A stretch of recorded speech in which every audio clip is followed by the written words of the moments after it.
জাতীয় অর্থনৈতিক পরিষদের নির্বাহী কমিটি একনেকের সভা অনুষ্ঠিত হয় প্রধানমন্ত্রী তারেক রহমানের সভাপতিত্বে। সভায় স্থানীয় সরকার, পল্লী উন্নয়ন ও সমবায় মন্ত্রী, অর্থ ও পরিকল্পনা মন্ত্রী, স্বরাষ্ট্রমন্ত্রী, সড়ক পরিবহন ও সেতু মন্ত্রী এবং সংশ্লিষ্ট মন্ত্রণালয়ের সচিবরা উপস্থিত ছিলেন। সভায় ১৭টি প্রকল্প উপস্থাপন করা হলে ১৫টি প্রকল্প নিয়ে আলোচনা হয়। এর মধ্যে কিছু প্রকল্পে শর্ত জুড়ে দেওয়া হয়। সভা শেষে পরিকল্পনা প্রতিমন্ত্রী জানান, এর আগে যেসব প্রকল্প নেওয়া হয়েছিল সেগুলো পর্যালোচনা করা হবে। ১৭টি প্রকল্প টেবিলে উত্থাপিত হয়েছিল, 15টি নিয়ে আলোচনা হয়েছে। তার মধ্যে 6টি নতুন প্রকল্প আছে, 17টির মধ্যে 7টি বললাম যে সংশোধিত এবং 4টি মেয়াদ বৃদ্ধি।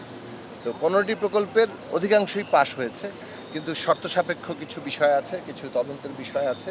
পরিকল্পনা প্রতিমন্ত্রী আরও জানান, প্রকল্পের ব্যয়ের দিক দিয়ে আরও বেশি স্বচ্ছতা ও সাশ্রয়ী হওয়ার নির্দেশনা দিয়েছেন প্রধানমন্ত্রী। যেগুলো চলমান প্রকল্প এবং যেসব প্রকল্প প্রস্তাবিত হয়েছে বিগত সময়গুলোতে, সেই সব প্রকল্পগুলোকে আমাদের রিভিউ করতে হবে।